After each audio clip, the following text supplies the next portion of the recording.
Subscribe करें और bell दबाएं ताकि कोई खबर रह न जाए।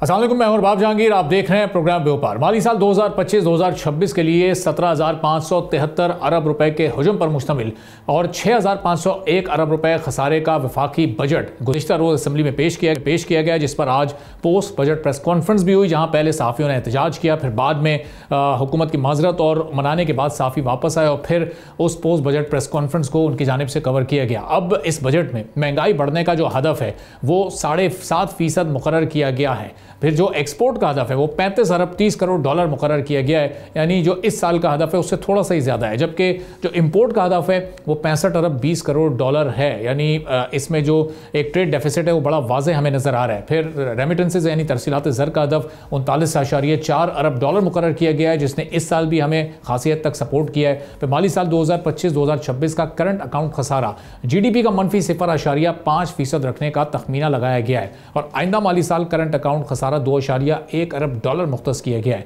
अब GDP की शरह का हदफ 4.2%, यानी जो तरक्की की शरह होगी उसको 4.2% रखने की तजवीज़ है। जबकि बजट में वफाकी तरक्याती बजट का वॉल्यूम 1000 अरब रुपए रखा गया है। अब क्या कुछ हुकूमत ने महंगा किया है, ज़रा उसकी थोड़ी सी मुख्तसर बात हो जाए। हुकूमत ने सोलर पैनल्स, गाड़ियों, इलेक्ट्रॉनिक मसनूआत, कपड़े, इंपोर्टेड चॉकलेट्स, कॉफ़ी और हर किस्म की ऑनलाइन शॉपिंग पर टैक्स आयद करने की तजवीज़ दी है। इस बजट में 850 सीसी गाड़ियों यानी छोटी गाड़ियों और इंपोर्टेड सोलर पैनल्स पर 18% सेल्स टैक्स आयद करने की तजवीज़ के साथ डिजिटल इनवॉइसिंग के तहत इलेक्ट्रॉनिक मसनूआत पर 0.25%, जबकि कपड़ों की खरीदारी पर 2% विद होल्डिंग टैक्स लगाने की तजवीज़ भी दी गई है। अब एम्पलीफायर्स, प्रोजेक्टर समेत इलेक्ट्रॉनिक मीडिया के लिए इस्तेमाल होने वाले जो दीगर आलात हैं उन पर भी 18% सेल्स टैक्स आयद करने की तजवीज़ इसमें सामने आई है और अंदरूनी मुल्क तरसील की जाने वाली अशियाए खुरनोश समेत हर किस्म के सामान की जो उस पर भी ज़ाहिर 18% सेल्स टैक्स लगेगा, चाहे उसमें जो भी चीज़ें ऐड ऑन होती हैं। ई कॉमर्स पर 18% सेल्स टैक्स लगाने की तजवीज़ इसमें सामने आई है, जिस पर बहुत ज़्यादा बहस हो रही है। जबकि इस बजट में सरकारी मुलाजमीन की तनख्वाहों में हमने 10% इजाफा देखा, पेंशन में 7% इजाफे की तजवीज़ सामने आई। ग्रेड 1 से 16 के जो मुलाजमीन हैं उनको 30% डिस्पैरिटी अलाउंस भी देने की तजवीज़ सामने आई। अब एक तरफ हम देख रहे हैं कि हुकूमत ने शरह सूद से हासिल होने वाली आमदन पर टैक्स की शरह 15% से बढ़ाकर 20% करने की तजवीज़ दी है, यानी अगर सालाना बचत से 1 लाख रुपए मुनाफा किसी को मिल रहा था और उस पर 15,000 टैक्स कट रहा था, तो अब ये टैक्स भी बढ़कर 20,000 रुपए हो जाएगा। तो हुकूमत की जानिब से पेट्रोलियम मसनूआत पर कार्बन लेवी लगाने की भी तजवीज़ सामने आई है, जिससे महंगाई भी बढ़ सकती है। पेट्रोल, डीजल और फर्नेस ऑयल पर 2.5 रुपए फी लीटर की शरह से कार्बन लेवी आयद किए जाने की तजवीज़ है, जो अगले साल बढ़ाकर डबल यानी 5 रुपए फी लीटर कर दी जाएगी। फिर पेट्रोल या डीजल और हाइब्रिड गाड़ियों पर सेल्स टैक्स की शरह 18% करने की तजवीज़ भी है। अब दूसरी तरफ हुकूमत ने बजट में काबीना के जारी अखराजात में दुगना इजाफा कर दिया, यानी एक तरफ फिस्कल स्पेस इतना महदूद है, दूसरी तरफ दुगने इजाफे हो रहे हैं। तनख्वाह और मुराद के लिए काबीना का बजट 35 करोड़ 18 लाख से बढ़ाकर 68 करोड़ 87 लाख करने की तजवीज़ सामने आई है। जो फेडरल मिनिस्टर्स हैं और जो वज़राए मुमलिकत हैं उनकी तनख्वाह और मुराद के लिए बजट 27 करोड़ से बढ़ाकर 50 करोड़ 54 लाख रुपए करने की तजवीज़ है। वज़ीर आज़म के मुशीरों की तनख्वाह और मुराद के लिए बजट 3 करोड़ 61 लाख रुपए से बढ़ाकर ये डबल करने की इसकी भी तजवीज़ सामने आई है। ये 6 करोड़ 31 लाख रुपए करने की तजवीज़ है। वज़ीर आज़म के मुआविनीन खुसूसी के लिए तनख्वाह और मुराद की मद में बजट 3 करोड़ 70 लाख रुपए से बढ़ाकर 11 करोड़ 34 लाख रुपए करने की तजवीज़ है। तो हुकूमत ये क्रेडिट ले रही है कि ये बड़ा बिजनेस फ्रेंडली बजट है, आवाम दोस्त बजट है और वज़ीर ख़जाना वज़ीर आज़म इस पर बात भी कर रहे हैं, लेकिन कितना बिजनेस फ्रेंडली ये बजट है, कितना ही आवाम दोस्त बजट है, इस पर बात करने के लिए ज़ुबैर मोतीवाला साहब मुल्क के मारूफ बिजनेसमैन हैं, हमारे साथ मौजूद हैं। ज़ुबैर साहब, बहुत शुक्रिया सर, प्रोग्राम के लिए आपने वक्त निकाला। अब ये कितना आवाम दोस्त बजट है, कितना बिजनेस फ्रेंडली बजट है, जिसमें हम एक तरह से टैक्सेस की तो भरमार ही देख रहे हैं। हर वो चीज़ जो कि एक आम आदमी इस्तेमाल करता है वो पेट्रोलियम लेवी और डेवलपमेंट लेवी और कार्बन लेवी लगने के बाद तो महंगी होनी है। देखिए, पाकिस्तान के अंदर जब भी बजट आता है तो ऐसा हो नहीं सकता कि महंगाई ना बढ़े, उसके अंदर कुछ ना कुछ बढ़ाना होता है। आप ये मुझे बताएं ना कि जब आपका 4.2 का आप टारगेट रखेंगे, पिछले साल से 3,000 अरब रुपए आप कहेंगे कि ज्यादा कलेक्ट करने हैं, तो कहाँ से कलेक्ट होंगे? कहीं ना कहीं लेवी आएगी, कहीं ना कहीं टैक्स लेवी करेंगे, कहीं ना कहीं डालेंगे। सोलर पैनल पे डाल दिया, आपके बाकी इंपोर्टेड गाड़ियों पे डाल दिया, बहुत सारी ऑनलाइन के ऊपर डाला, तो ये सारी चीजें जो महंगाई तो बढ़ाएंगी। फिर आपके पेट्रोलियम प्रोडक्ट के अंदर आपने क्रेडिट कार्ड और नॉन क्रेडिट कार्ड की बात की है, फिर आपने कैप हटा लिया है उसके ऊपर से, तो महंगाई तो आएगी। किसी ये कहने से कि बजट ठीक है, मुझे ये बताया ना कि ये इस बजट में ठीक क्या है। पता है एक बात बहुत ठीक है, इसमें टेक्नोलॉजी के ऊपर बड़ा एम्फेसाइज किया गया है कि हम टेक्नोलॉजी के जरिए काम करेंगे, हम एआई के जरिए काम करेंगे, और जो है ना वो हम उसको जो आपके नॉन फाइलर्स हैं उसके कॉन्सेप्ट को खत्म करने की कोशिश करेंगे। ये बातें ठीक है, लेकिन मुझे ये बात समझ में नहीं आती। जो सबसे बड़ी बात ये है कि आपने 14,000 कलेक्ट करने की बात की है, वो कैसे करेंगे ये पता नहीं है। पिछले दफा आप कैसे नहीं कर सके उसका कोई खुलासा नहीं है।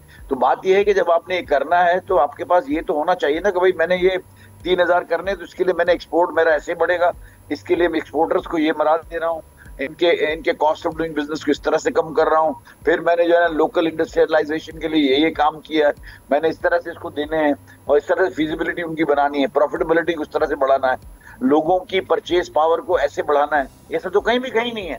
तो फिर क्या ऐसी चीज होगी जिससे हम जो है ना पिछले साल के मुकाबले में 3,000 अरब रुपए ज्यादा कलेक्ट कर लें? कैसे होगा? मतलब इसके अंदर कोई चीज इसमें साइलेंट है कि एक्सपोर्टर को या ट्रेडर को या आपके जो लोकल इंडस्ट्री है, एसएमईज है, उसको कैसे सपोर्ट करेंगे? ये हुजूम कैसे बढ़ेगा? ये बड़ा सवाल है। बाकी तो ये जितनी भी चीजें आप बता रहे हैं, डेफिनेटली इससे जो है ना आम आदमी के ऊपर बोझ पड़ेगा। और जुबैर साहब, ये परचेजिंग पावर वाली आपने बात की, ये बड़ी इंपॉर्टेंट बात है, चूँकि सरकारी मुलाजमीन की तनख्वाहों में तो 10% इजाफा हो गया, लेकिन एक आम आदमी की जो कम से कम तनख्वाह या वेज जिसका तयन करती है हुकूमत हर साल बजट में, उसमें कहीं कोई 1 रुपये का भी इजाफा नहीं किया गया। जब आज पोस्ट बजट प्रेस कॉन्फ्रेंस में कई बार ये सवाल भी वज़ीर ख़जाना और चेयरमैन FBR से हुआ, तो उनके पास भी कोई खातिर ख्वाह जवाब नहीं था कि वो पिछले साल वाला 37,000 वाला ही वो फिगर आगे रख रहे हैं और उसको इंडस्ट्री पे वो डाल रहे हैं अपना मलबा कि जी वो इंडस्ट्री वालों से हमें बात करनी पड़ती है, वो एग्री नहीं होते।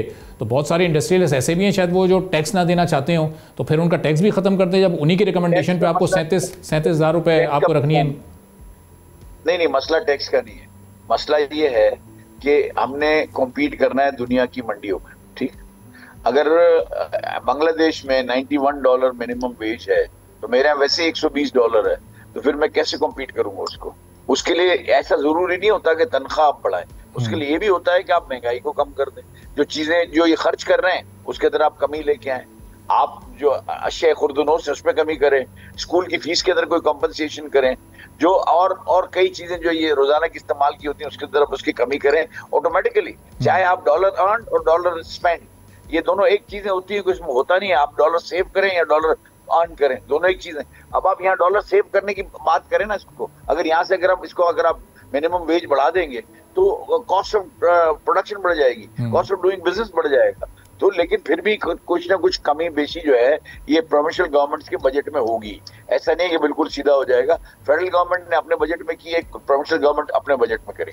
सही, लेकिन यहाँ पर जो अभी पेट्रोलियम लेवी या कार्बन लेवी की मद में पेट्रोल प्राइस बढ़ जाएगी कोई 7-8%, बल्कि इससे भी ज़्यादा का इजाफा जो होने जा रहा है, तो उसका इम्पैक्ट तो फिर हर चीज़ पर आएगा। अशिया खुर्दनोश की जब कीमतें बढ़ेंगी तो फिर ये एक आम आदमी तो चीख उठेगा, बिलबिला उठेगा। ये तो फिर देखिए मेरे ख्याल से वो 2.5% है, 8% नहीं है। उसका इम्पैक्ट 8 रुपए आएगा। सही बात है आपकी, अगर 300 रुपए गिन ले तो 8 रुपए का इम्पैक्ट आ जाएगा। लेकिन वो जो PDL 22 रुपए की लगाने जा रहे हैं, वो 78 से अगर वो 100 रुपए उसको ले जाते हैं तो ये 22 रुपए बढ़ने से वो ज़ाहिर 300 रुपए कीमत पर वो 7-8 रुपए के हिसाब से डिवाइड हो जाएगा। वो बात आपकी ठीक है, बिल्कुल, मैं वो नहीं कह रहा, लेकिन मैं ये कह रहा हूँ कि ये जो लेवी है, अगर पेट्रोल की इंटरनेशनल प्राइस बढ़ती दुनिया में तो हम क्या करते? लेकिन बहरहाल ये बहुत ज्यादा लेवी है, इसके ऊपर उनको गवर्नमेंट को दोबारा सोचना चाहिए कि ये इससे जो है ना आम आदमी जो मोटरसाइकिल वाला है उसको कैसे अफोर्ड करेगा। पहले अगर वो ले रहा है आधा लीटर बेचारा लेके पूरा दिन वो मोटरसाइकिल पर अपने काम से जाता है और आता है, वो कैसे उसको बारे में आएगा? ये तो गवर्नमेंट को जरूर देखना चाहिए कि लोअर मिडिल क्लास का क्या होगा, जो आज सिर्फ कराची के अंदर 42,000 मोटरसाइकिल हैं। आप उनकी पेट्रोल को सारी की गिनती करें और उनकी रोजाना की जो खर्चा ये बढ़ेगा इस बजट की वजह से, उसको करे टू बी मिजरेबल कंडीशन।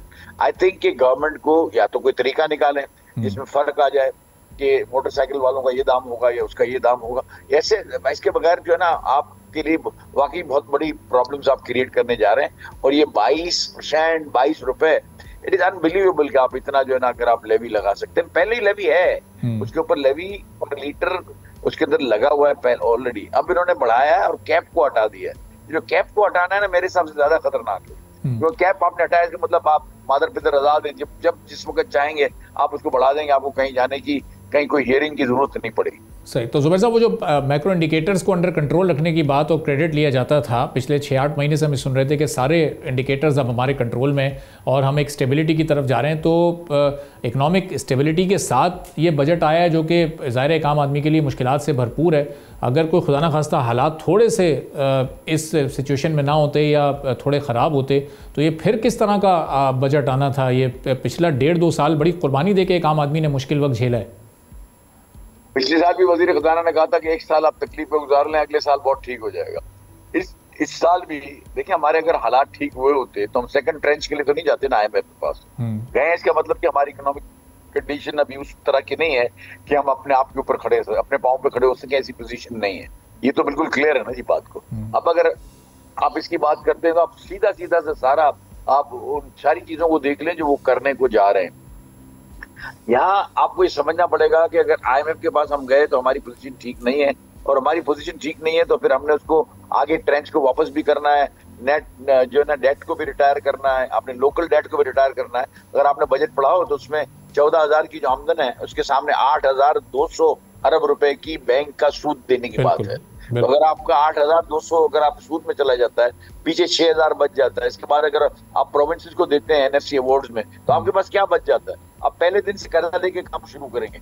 तो मतलब ये तो स्टेबल पोजीशन तो नहीं है ना जी। अब इसमें अगर हमको ये डेफिनेटली बात ठीक है गवर्नमेंट की, वजीर आजम की, कि देन थोड़ा सा हमको जो है ना इसके साथ इनके गवर्नमेंट के साथ चलना पड़ेगा, क्योंकि हमने अगर IMF से निकलना है तो फिर हमने जो ये सारी चीजें हमको करनी पड़ेगी, इसके बगैर नहीं होगा। सही। तो एक आखिरी सवाल जुबैर साहब के, वो जो एक उड़ान पाकिस्तान नाम का प्रोग्राम लॉन्च हुआ, अभी हम प्रोग्राम में आगे आकर उसको थोड़ी डिटेल से भी डिस्कस करेंगे, लेकिन वो फिर उसके जो टारगेट्स थे, क्या ये बजट ऐसा है जिसको देखते हुए ये कहा जा सकता है कि उन टारगेट्स की तरफ हम बेहतर अंदाज से बढ़ने का आगाज कर चुके हैं?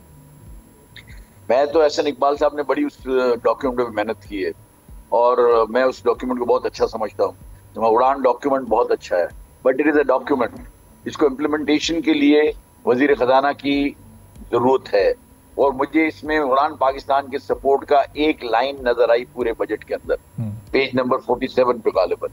वो इसके अलावा कुछ भी उड़ान पाकिस्तान में नहीं है। Udaan Pakistan is a wonderful programme. वो पाकिस्तान को ऊपर ले जाने के लिए बहुत अच्छा डॉक्यूमेंट बनाया है उन्होंने, लेकिन उस डॉक्यूमेंट के अंदर हर जगह ये है कि कॉस्ट ऑफ डूइंग बिजनेस इस तरह से कम करना पड़ेगा, बिजली के रेट ये कम करने पड़ेंगे, इस तरह से टैक्सेस के अंदर कटौती करनी पड़ेगी, इस तरह से हमने आगे बढ़ना पड़ेगा। ये सारी चीजें जो है ना हमने उसके अंदर बड़ी अच्छी तरीके से एक्सप्लेन की हुई है। मैं समझता हूँ कि एहसन इकबाल साहब के साथ मेरी बड़ी सिंपैथी है कि ये जो है ना, ये तो उड़ान पाकिस्तान तो उड़ान भरने से पहले जो है ना, ये इस बजट में तो कोई मुझे इसकी चीज़ से नजर नहीं आती कोई चीज़। ठीक है, बहुत बहुत शुक्रिया। जुबैर मोतीवाला साहब, मारूफ बिजनेसमैन, हमारे साथ मौजूद थे। गुफ्तगू छोटा सा ब्रेक लेते हैं, ब्रेक के बाद वापस आएंगे, एक और आम मौजू पर बात करेंगे।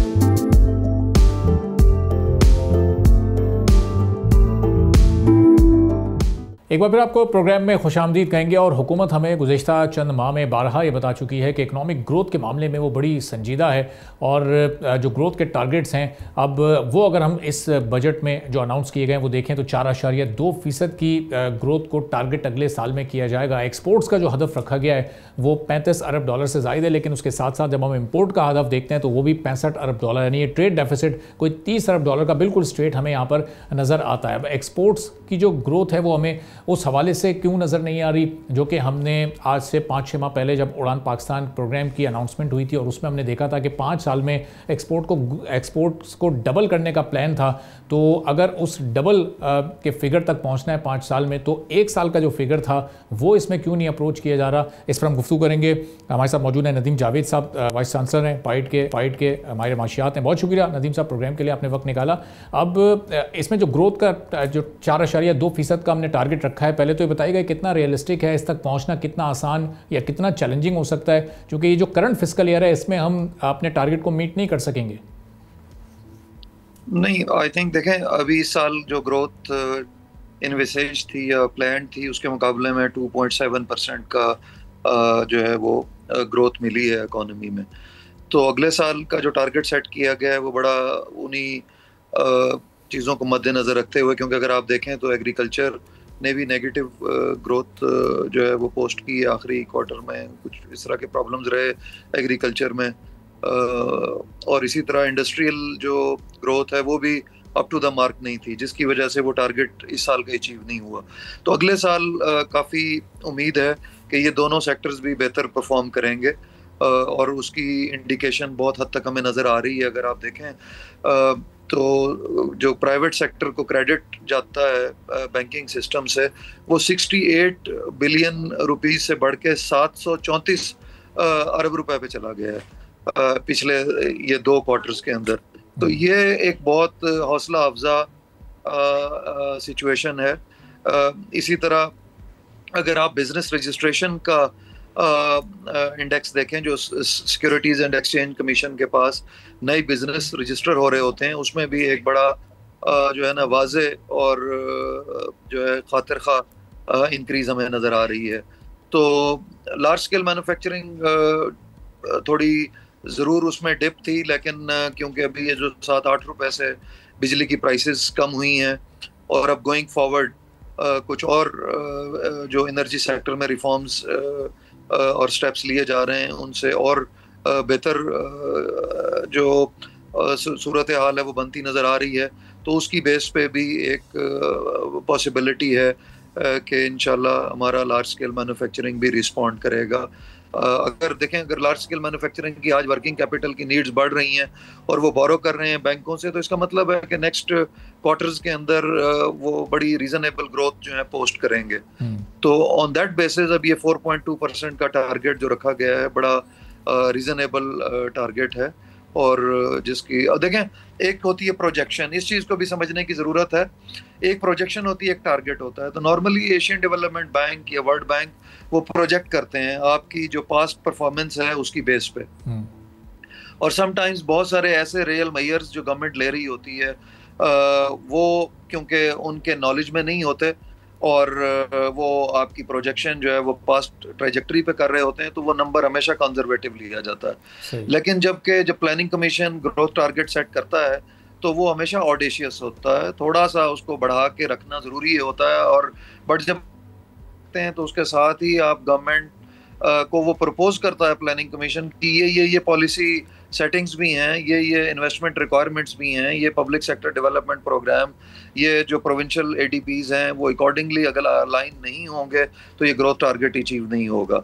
तो इसी तरह इस साल का जो ग्रोथ टारगेट जब सेट हुआ है उसमें वो अलाइनमेंट हमें प्रोविंशियल गवर्नमेंट्स के लेवल पे भी नज़र आ रही है, और हमें जो है वो जो बजट के जो नंबर्स हैं उसके अंदर भी ये रिफ्लेक्शन बड़ा क्लियरली नजर आ रहा है। ठीक है, तो नदीम साहब पिछले 2 साल में जो हमने 2-3 साल में जो डिक्लाइन इंडस्ट्री का देखा, खासतौर पर टेक्सटाइल इंडस्ट्री का, तो वो अब इस बजट के बाद क्या उसको रिवाइवल मोड में आते हुए हम देखेंगे और वो अपना रोल फिर किस तरह से पाकिस्तानी इकॉनमी में दोबारा से एक बेहतर तौर पर प्ले कर सकेगा? देखिए, सिर्फ एक टेक्सटाइल पे तो नहीं, आई थिंक टेक्सटाइल का एक एस्पेक्ट ज़रूर था कि उनको हमेशा वो एनर्जी प्राइसिंग के ऊपर उनकी कंप्लेंट थी, और वो जब 7-8 रुपए से अभी ये रिसेंटली कमी की है, प्राइम मिनिस्टर साहब ने एक बड़ा ड्रास्टिक स्टेप लिया। तो और इसी तरह कुछ चीज़ें और भी पाइपलाइन में हैं जिसमें इंडस्ट्रियल ग्रोथ को अनलीश करने के लिए कुछ स्टेप्स एनर्जी के हवाले से लिए जा रहे हैं। और बहुत सारी इंडस्ट्री जो ऑलरेडी एक्सपोर्ट ओरिएंटेड है वो ऑलमोस्ट उन्होंने सोलराइजेशन के थ्रू भी अपनी जो कॉस्ट है, cost of doing business particularly energy के कॉन्टेक्स्ट में, उसको काफ़ी हद तक जो है वो इम्प्रूव किया है। तो ये बहुत एक हौसला अफजा सूरत हाल है जो हमें नज़र आ रही है, जिसकी बेसिस के ऊपर चांसेस हैं कि ओवरऑल इंडस्ट्रियल जो ग्रोथ है वो पॉजिटिव होगा आने वाले महीनों में। और होपफुली जो टेक्सटाइल है, क्योंकि अभी आपका फिर GSP प्लस स्टेटस भी रिवाइव हो गया, और थोड़ी जो ग्लोबल मार्केट्स हैं उनके अंदर भी इन्फ्लेशन सेटल हो रही है, जो ग्रोथ फोरकास्ट है ग्लोबल इकोनॉमी की पर्टिकुलरली यूरोजोन, और उसमें एक वहाँ पे भी एक पॉजिटिव आउटलुक नज़र आ रही है। तो ये तमाम चीज़ें मिलकर कंट्रीब्यूट करेंगी और उससे हमारी जो एक्सपोर्ट है पाकिस्तान इकोनॉमी से वो बढ़ेंगी होपफुली, और उसका इम्पैक्ट जो है वो हमें अपनी इंडस्ट्रियल एक्टिविटी में भी नजर आए। नदीम साहब, ये जो 35 अरब डॉलर का हमने टारगेट एक्सपोर्ट्स का रखा है और इसको मुमकिन बनाने के लिए हमें 65 अरब डॉलर की इंपोर्ट करनी पड़ेगी, तो ये जो 30 अरब डॉलर का एक डेफिसिट हमारा ये बनता जाएगा, और 35 अरब डॉलर के आपको एक सही और दुरुस्त फिगर लग रहा है अगर हमें 60 बिलियन डॉलर प्लस पर जाना है नेक्स्ट 4 ईयर्स के अंदर? नहीं, ऑफ कोर्स देखें, अभी ये पहला साल है उस इतने बड़े गोल का जो प्राइम मिनिस्टर साहब ने सेट किया है। एक बहुत बड़ा ड्रीम है कि how to be a $1 trillion economy. तो उसमें जो उड़ान पाकिस्तान, जिसमें 5E फ्रेमवर्क के अराउंड सब चीज़ें बिल्ड हुई हैं, तो पहला उसमें जो पिलर है उसका वो ये फर्स्ट E जो है वो है ही एक्सपोर्ट्स। ठीक है, तो एक्सपोर्ट्स पे बड़ा एक्सटेंसिव काम हो रहा है। 7-8 जो मेन ड्राइवर्स हैं एक्सपोर्टिंग इंडस्ट्री के, उनको प्रमोट करने की कोशिश हो रही है। और उसके साथ अभी ये जो टैरिफ लिबरलाइजेशन का जो स्टेप लिया है इस रिसेंट बजट में, कुछ चीज़ें अनाउंस हुई हैं, वो भी उसी कॉन्टेक्स्ट में एक पहला स्टेप है।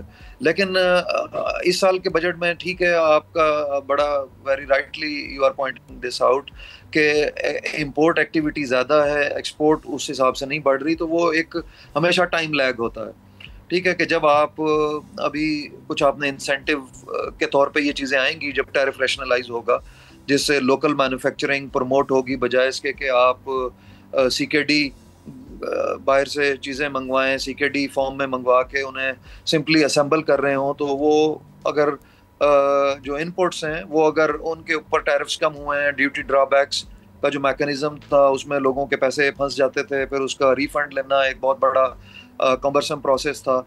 तो उन चीज़ों को gradually step wise government rationalise करेगी, और उसमें एक ये पहला स्टेप अभी लिया गया है। तो होपफुली उससे एक्सपोर्ट एक्टिविटी में इंक्रीज आएगा, but it would be a certain time lag, क्योंकि अभी एकदम से इंडस्ट्री फौरी तौर पे तो अलाइन नहीं हो जाएगी। अब इन जो रैशनलाइज्ड मेयर्स हैं उनको वो एब्जॉर्ब करेगी, इंडस्ट्री देखेगी, फिर अकॉर्डिंगली स्ट्रेटेजाइज करेगी, फिर वो अपने ऑर्डर प्लेस करेगी। तो उस कॉन्टेक्स्ट के अंदर एक टाइम लैग इन्वॉल्व होगा, जिससे एक्सपोर्ट थोड़ा सा टाइम लैग से बढ़ती हैं, लेकिन इंपोर्ट्स फौरन बढ़ेंगी। तो इन्हीं दोनों एस्पेक्ट्स को मद्देनजर रखते हुए जो ये टारगेट्स हैं प्लानिंग कमीशन ने सेट किए।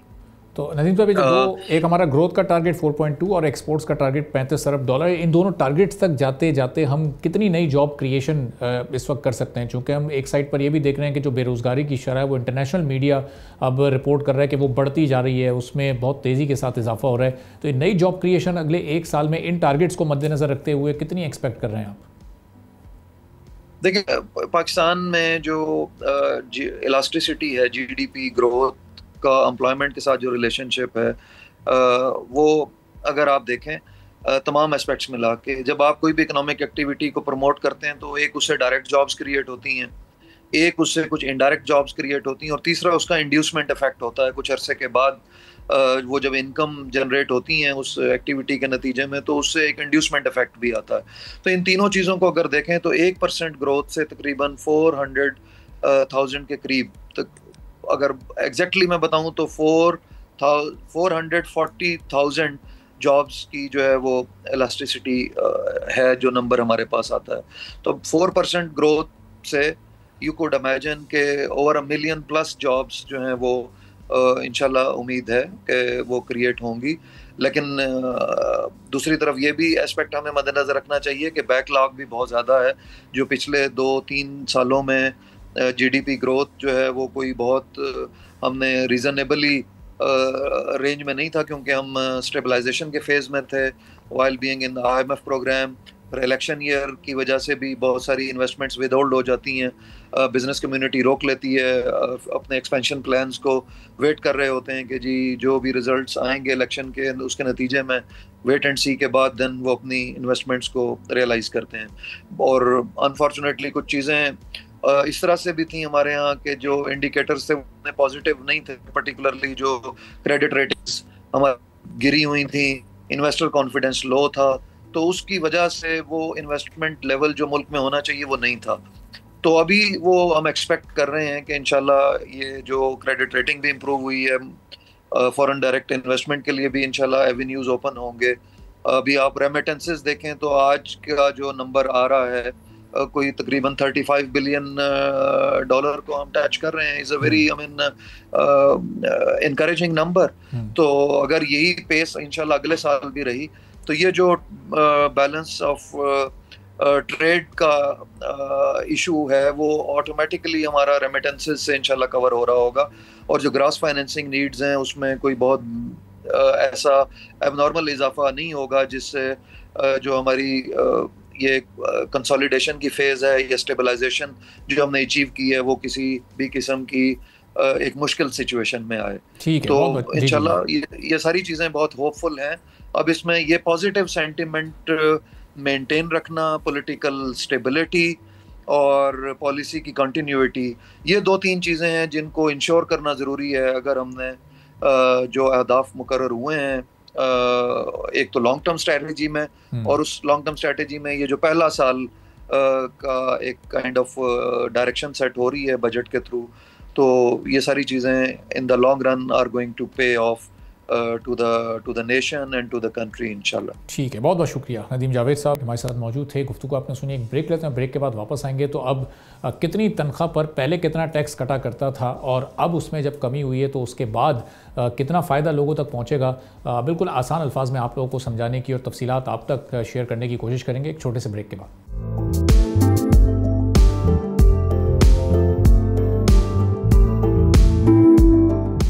एक बार फिर आपको प्रोग्राम में खुशामदीद कहेंगे। और तनख्वाहदार तबके को जो इस बजट में टैक्स रिलीफ दिया गया है उसका बहुत ज़्यादा क्रेडिट इस वक्त हुकूमत ले रही है, लेकिन जो तनख्वाहदार तबका है वो अभी भी किस बहुत ज़रा कन्फ्यूजन का शिकार है, चूँकि कहीं वो परसेंटेज के हिसाब से वो बताया जा रहा है वो फ़र्क, और कहीं पैसों के हिसाब से। तो बड़ा आसान करके ज़रा स्लैब वाइज हम आपके ये इल्म में ले आते हैं ये बात कि किस तनख्वाह पर कितना अब ये टैक्स काटा जाएगा, यानी पहले के मुकाबले में कितनी कमी हुई है। जो कटौती आपकी तनख्वाहों में इनकम टैक्स की मद में होती थी वो अब कितनी कम होगी। तो जो 50,000 तक के माहाना कमाने वाले लोग हैं सबको पता है वो टैक्स एग्जम्पशन है उनकी, और जो 1 लाख तक जिनकी तनख्वाह है 50,000 से लेके, तो वहाँ पर 2.5% की छूट हुई। अब इससे आगे बहुत आसान करके ज़रा जो अमाउंट है उसको आपके गोश गुजार कर देते हैं कि जो माहाना जिनकी तनख्वाह 1.5 लाख रुपये और उनको जो टैक्स पहले चार्ज होता था वो 10,000 से कम करके अब 6,000 रुपये कर दिया गया है। फिर जो 2 लाख रुपये तनख्वाह लोग लेते हैं माहाना, 19,167 रुपये वो पहले टैक्स दिया करते थे, जो अब कम होकर 13,500 हो गया। अब इससे ऊपर अगला स्लैब 2,25,000 वाला 25,417 से कम करके टैक्स यहाँ पर 19,250 हो गया है। 2,50,000 पर जो टैक्स है वो 31,667 था, वो कम होके अब 25,000 हो जाएगा। फिर 3 लाख पर आप आ जाएं, जो 45,833 रुपये टैक्स देते थे वो अब 38,833 टैक्स देंगे। फिर 4 लाख वाले हैं जो 78,750 रुपये टैक्स देते थे वो अब 71,750 रुपये टैक्स की मद में देंगे। 5 लाख कमाने वाले 1,13,750 रुपये टैक्स दे रहे थे, वो अब कम होके 1,06,750 हो जाएगा। फिर 6 लाख जिनकी तनख्वाह है वो 1,48,000 रुपये टैक्स देते थे, अब 1,41,000 रुपये टैक्स देंगे। सिर्फ 7,000 का उनको ये रिलीफ मिला है। 8 लाख रुपए जिनकी तनख्वाह है वो 2,18,000 से कम होकर अब 2,11,000 पर आ जाएंगे, ये उनका टैक्स कटा करेगा। 10 लाख रुपए यानी 1 मिलियन रुपए जो लोग कमा रहे हैं उनकी तनख्वाह पर 3,17,000 रुपये टैक्स कटा करता था। 10,000 की कमी के साथ अब ये 3,07,000 रुपये टैक्स कटेगा। फिर जो 20 लाख रुपए लोग कमाया करते थे 7,02,000 से कम करके वो भी 6,89,000 पर आ रहे हैं। फिर 25 लाख जो लोग जिनकी तनख्वाह है 8,95,000 उनका टैक्स डिडक्ट होता था, जो अब 8,79,000 पर पहुंच गया। 2 स्लैब्स और हैं, जल्दी जल्दी मैं बता देता हूँ। 28 लाख पर 10,10,000 टैक्स कटा करता था, जो अब 9,94,000 हो गया है। और 30 लाख तनख्वाह पर जो टैक्स कटता था वो 10,87,000 था, वो अब 10,70,000 हो गया। यानी 30 लाख रुपए भी जिसकी तनख्वाह है वो भी सिर्फ 17,000 रुपये माहाना का रिलीफ हासिल कर सकेगा। तो ये कितना क्या और फिस्कल स्पेस हुकूमत के पास रिलीफ देने का मौजूद था, और जो दीगर चीज़ों पर जो टैक्स लगाया गया है, जो 2,000 अरब का इजाफी टैक्स जमा करना है, वो कैसे मुमकिन हो सकेगा। हमारे अशफाक तौला साहब टैक्स एक्सपर्ट हैं, हमारे साथ मौजूद हैं। बहुत शुक्रिया हमारे साहब प्रोग्राम के लिए आपने वक्त निकाला।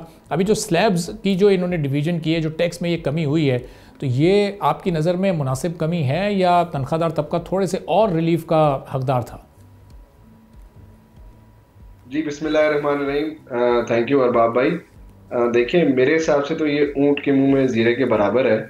इसकी वजह ये है कि जितना सैलरी क्लास को बर्डन किया गया है 2 से 3 सालों में, एक अनप्रेसिडेंटेड टैक्स बर्डन उन पर डाला गया है।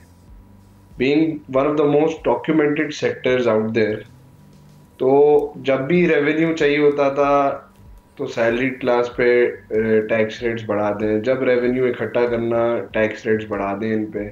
जब बारी आई रिलीफ देने की तो तनख्वाहें बढ़ा दी और रिलीफ इतना सा दिया, तो मेरे ख्याल से नाइंसाफी है, ज्यादती है।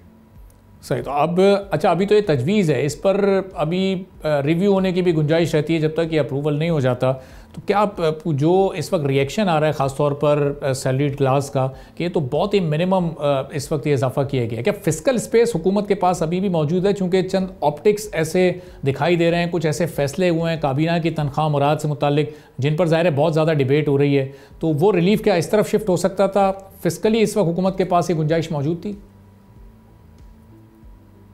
देखिए ना, कल से ही काफ़ी तनकीद तो हो रही है कि जी आपने ठीक है अप टू इन्फ्लेशन जो आप प्रोजेक्ट कर रहे हैं, आप उस हद तक बढ़ा देते तनख्वाहें तो ठीक है, अब आपने दुगनी बढ़ा दी हैं तो जाहिर है फिर मेरे ख्याल से तनकीद थोड़ी बजा भी है। वो बिल्कुल आप उधर एक्सपेंडिचर कट करके इनको रिलीफ दे सकते थे सैलरी क्लास को, उनका हक भी बनता है। देखें, जब मुल्क में एक मुश्किल वक्त आया, ठीक है, आप एक बड़े सख्त दौर से गुजर रहे थे जिसमें आईएमएफ की बहुत सख्त से सख्त शराइत थी, उधर आपने सैलरी क्लास पे टैक्स तो मतलब आपने इतना बढ़ा दिया कि उनकी कमर टूट गई। अब जब रिलीफ देने की बारी थी तो मेरे ख्याल से जो है आपको थोड़ा सा नहीं, काफी हद तक और रिलीफ देना चाहिए था, लेकिन नहीं हो पाया। अभी भी इनके पास वक्त है मेरे ख्याल से। देखें, अप्रिशिएट तो करना चाहिए कि ये भी हो सकता था कि वो बोलते कि जी हमने मजीद टैक्स नहीं बढ़ाया तो ये एक रिलीफ दे रहे हैं। चले, इस चीज को अप्रिशिएट करना चाहिए कि ये एक पहला कदम है, जितना भी छोटा कदम है पहला कदम तो है, तो वहां पे बिल्कुल अप्रिशिएट करना चाहिए। लेकिन मेरे ख्याल से कि इस रिलीफ को ज्यादा होना चाहिए था हमारे पास। देखिए, अगर एक्सपेंडिचर आप बढ़ा रहे हैं तो वहां थोड़ा सा कम करके यहाँ को रिलीफ दे दें। फिस्कल स्पेस तो ऐसे ही क्रिएट होती है। अब ये जो 2 ट्रिलियन के नए टैक्सेस जमा करने हैं, अभी पिछले साल हम एक एम्बिशियस टारगेट सेट करके 12,900 अरब नहीं कर पाए, 30 जून तक शायद हम मैक्सिमम 11,900 अरब तक पहुंच सकेंगे। वो 1,000 का शॉर्टफॉल फिगर की सूरत में तो मौजूद है, चाहे वो एडजस्ट आपने IMF से बाद में उसको करवा भी लिया। तो ये अब 14,000 अरब से ज़ायद का जो ये अमाउंट है, ये कैसे पूरा होगा, ये कैसे मुकम्मल होगा? जो नए टैक्सेस अभी लगाए गए हैं वो ये इस सब को कवर कर रहे हैं? अरबाब भाई, मैंने पिछले हफ्ते हमारी फर्म ने एक डॉक्यूमेंट हमारा पाकोनॉमिक्स का इकोनॉमिक सर्वे पे जो पब्लिक अकाउंट्स कमेटी के फिगर्स के तहत हमने एक रिलीज किया था। आप उसमें देखेंगे कि हमने जो एस्टिमेट किया था कि जो है FPR कितना रेवेन्यू इकट्ठा करेगा, 11.9 ट्रिलियन का ही था। वो 12 ट्रिलियन का एक साइकोलॉजिकल बैरियर है, वो हमारे मुताबिक वो शायद क्रॉस ना कर पाए, और कल के फिगर्स के मुताबिक भी ऐसा ही है कि वो खुद भी एस्टिमेट यही कर रहे हैं कि 11.9 ट्रिलियन ही शायद वो इकट्ठा करेंगे। तो बात ये है कि जब 11.9 ट्रिलियन आप इकट्ठा करेंगे इस माली साल में, तो आप इतना बड़ा जंप किस तरीके से एक्सपेक्ट कर रहे हैं? या तो आप बहुत ज़्यादा टैक्सेस लगाएंगे, या तो कोई मिनी बजट आएगा, या इन्फ्लेशन की प्रोजेक्शन जो है आप एक्सपेक्ट कर रहे हैं कि शायद थोड़ी हेवायर चली जाएगी। आइदर वे, जितने भी ये सिनारियोज अभी मैंने बताए हैं, it is not a good situation, क्योंकि इसमें आम आदमी, आम आवाम की कमर पिसेगी। ठीक है, जो अमीर तबका है वो तो बर्दाश्त कर जाएगा, जो बेचारा मिडिल क्लास और गरीब तबका है वो पिसता चला जाएगा। लेकिन मैं साहब, जो टैक्सेस जो अनाउंस करने थे वो तो कल की स्पीच में कर चुके। सोलर पैनल 18%, छोटी गाड़ियों पर टैक्स, इम्पोर्टेड अशिया पर टैक्स, बहुत सारी उसमें कुछ चीज़ें ऐसी भी हैं जो आम लोग भी जा रहे हैं। सोलर पैनल जब एक आम आदमी भी कोशिश करता है ख़रीदने की, तो ये अभी मज़ीद भी क्या कोई टैक्सेशन बाकी है? कुछ नए टैक्सेस या कोई मिनी बजट इस तरह की भी कोई चीज़ आ सकती है? जो कि पिछले साल भी 1,000 अरब का शॉर्टफॉल रहा, लेकिन कोई नया टैक्स तो हमने नहीं आते देखा, कोई नया मिनी बजट। देखिए, उसकी वजह ये थी कि पिछले साल इनकी जो इन्फ्लेशन की प्रोजेक्शन थी वो मीट नहीं हुई, तो एक ऑटोनोमस ग्रोथ जिसको हम बोलते हैं इन्फ्लेशन की वजह से वो नहीं फैक्टर इन हो पाई रेवेन्यू कलेक्शन में। तो उनके पास एक ग्राउंड था, इन्होंने IMF को भी कन्विंस किया, टारगेट भी डाउनवर्ड रिवाइज हुआ इसी basis. One of the key factors यही थे कि जी जो है इन्फ्लेशन उतनी थी नहीं जितनी प्रोजेक्ट करी गई। तो इस वक्त मेरा ये सवाल है कि अगर आप इतना बड़ा एक क्वांटम जंप एक्सपेक्ट कर रहे हैं रेवेन्यू कलेक्शन में, तो क्या इस दफ़ा बरक्स तो नहीं होने वाला कि आप इन्फ्लेशन कम प्रोजेक्ट कर रहे हैं और होगी ज़्यादा? आई डोंट नो, वक्त बताएगा, इनकी करेंसी मैनेजमेंट बताएगी कि किस तरीके से अगर ये रुपए को मजीद अंडर वैल्यू कर देते हैं डॉलर के सामने, तो हो सकता है इन्फ्लेशन और मजीद बढ़ भी जाए। अगर ये रुपए को इसकी असल कदर पे ले आते हैं, हो सकता है इन्फ्लेशन कम भी आ जाए। तो अगर इन्फ्लेशन कम हो जाती है तो उनके लिए फिर एक मसला हो जाएगा कि रेवेन्यू जो है किस तरीके से इकट्ठा होगा। लेकिन उसकी एक अपसाइड ये हो सकती है कि अगर इन्फ्लेशन कम हो तो जीडीपी ग्रोथ जो है उसमें इजाफा हो सकता है, उसमें बेहतरी आ सकती है। और जो एक आप कह लें कि इंपोर्ट खोलने की वजह से जो ये बातें चल रही हैं, जो उससे एक बर्बादी आ सकती है, वो शायद थोड़ी सी मिटिगेट हो जाए अगर ये करेंसी को सही तरीके से मैनेज कर लें। ठीक है, एक आखिरी सवाल हमारे साहब के जो रिटेल सेक्टर है अभी उसके लिए कहीं कोई ऐसा मैकेनिज्म या नया कोई फार्मूला ताजिर दोस्त स्कीम के बाद कुछ भी ऐसा नहीं, अभी कोई ऐसी इंडिकेशन आई इस बजट में कि उनसे कैसे टैक्स कलेक्ट किया जाएगा जो अभी भी उस बेस में या नेट में शामिल नहीं है? देखें सर, बिल्कुल आप सही बोल रहे हैं। इनफैक्ट रिटेलर्स को और एग्रीकल्चरलिस्ट को तो आप छोड़ दें, ये तो डॉक्यूमेंटेड सेक्टर पे इन्होंने टैक्स रेट्स बढ़ा दिए हैं। सर्विस प्रोवाइडर्स को जो है 15% मिनिमम टैक्स पे ले आए हैं। जो अदर स्पेसिफाइड सर्विसेज हैं उनका टैक्स रेट बढ़ा दिया है। तो ये तो जो हम वही एक फ्रेज है, milking the same old cow. आप और मैं बजट से पहले भी जो है इस मौजू पे बात कर रहे थे, तब भी हमारी यही बात हुई थी कि लग यही रहा है कि शायद they will milk the same old cow, और मुझे यही लग रहा है कि they have chosen to milk the same old cow. ये है कि देखें, आरआरएमसी की रिपोर्ट में मौजूद है, हमने भी अपने बजट प्रपोजल्स में दिया है रिटेलर्स को किस तरीके से टैक्स करना है। रिवर्स चार्ज मैकेनिज्म पे 1% लें और उनसे 3 करोड़ से ऊपर जिसकी है वो मिनिमम टैक्स कर दें। थोड़ा सा कॉम्प्लिकेटेड स्ट्रक्चर है, मगर इस वक्त मुझे उसके अलावा कोई हल नजर नहीं आता। हमने बिल्कुल ठीक है, चलिए इसके अलावा कोई हल नहीं है। बहुत बहुत शुक्रिया हमारे इशफाक तौला साहब हमारे साथ मौजूद। गुफ्तगू आपने सुनी, इसी के साथ नाज़रीन आज के प्रोग्राम से इजाज़त दीजिए। अल्लाह हाफ़िज़।